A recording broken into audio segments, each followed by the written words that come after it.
So I get this bus, and it's big. It's 45 feet long. It's 25 tons. Okay, so it's a big bus, and it's like when you first get it, you're all careful, You walk around it, and you do like a pre-check and make sure there's no doors open or nothing's about to blow up. But then after you have it for a little bit, that's not so bad, because you've been doing it for 3 months now and never found a thing. So you stop, and then next thing you know, you go here, and then things come and bite you, right? So I remember I was doing an open in downtown Halifax, and Halifax is kind of a historic, it's like Boston kind of thing. And they have the Citadel, this hill where they would defend the city from the pesky British, and every once in a while the Americans.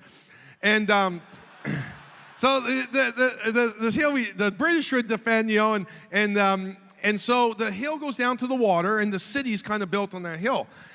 And so I pulled up in front of this hotel, and I'm in jeans and a T-shirt, and so I'm there, I pull up, and Lana's dad happens to be there. And it was back far enough that he still thought I was kind of an idiot, and he might still.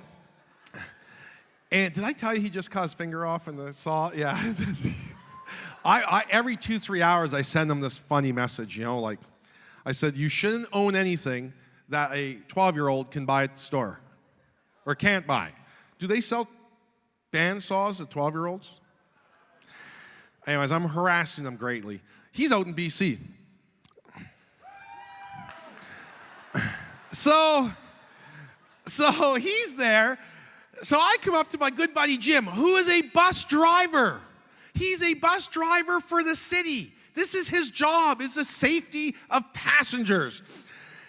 And so I pull up, and he jumps on the bus. I said, Jim, can you park the bus over there while I get changed? Another thing I can do is change in a bus into a suit while it's moving, okay?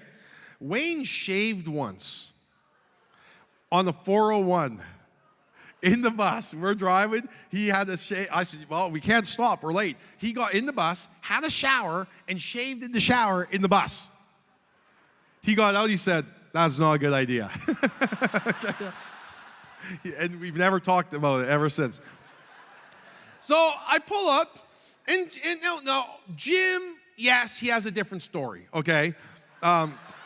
His version's different, but this is the truth, okay? So I pull up, and I said, Jim, he comes on. I said, just park us over there. So he pulls the bus out, and then there's this hill, and kind of like the Nova Scotia, like legislature, like the old political historic buildings, and there's kind of like a square down there, and so we're up on this hill, and he pulls it up on there, okay? Now, I had gotten dressed pretty quick because my suit was all hung nicely, and so I come behind him, and I press the air leveling button, which sounds like this. Now, the brakes sound like this. Did you get how much they sound alike?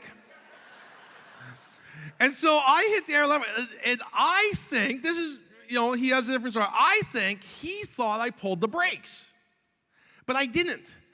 But I think the responsibility of the driver is to pull the brakes, right? That makes sense. The passenger is in charge of the brakes. And so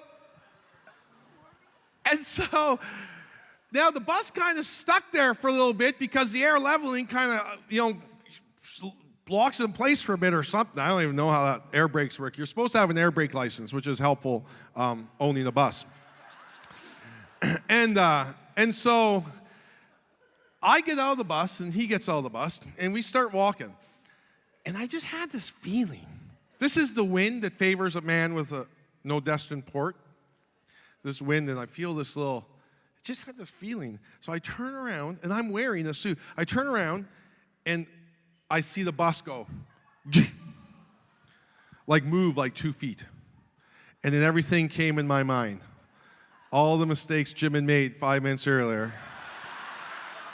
Clarified. Now, there's a whole bunch of people out in front of the hotel awaiting the super professional millionaire speaker. I started sprinting. I was running so hard. I remember running and not just letting my feet go back naturally. I literally rammed my foot forward. It hit the ground, and I rammed it back. And I was running so fast, and I went into my pocket, pulled out the keys. There's witnesses to this. Pull out the keys. As I'm sprinting, ding, I unlocked the bus. Now the bus is starting to roll, like fully, down this hill towards the historic buildings. 25 tons and a full tank of gas. I'm running, I probably ran the fastest I've ever thought I ran in my life. And then I come around the front of the bus, and it's starting to go, and now there's these dang historic light poles. And so I'm running down the side of the bus, and I have to run along the bus a little bit to clear a pole.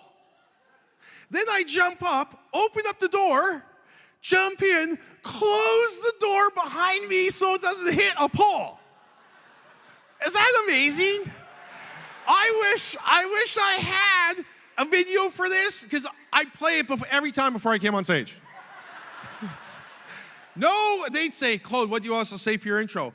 Don't bother. Nothing can say anything better than this video. Right? That's what it meant, right? Remember that?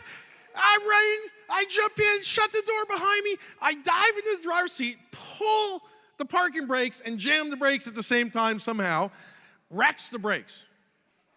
Tore, the garage couldn't believe it, because I guess literally the brake pads or whatever tore off of the, they said, we've never seen this before. They sent it off to the manufacturer to be studied.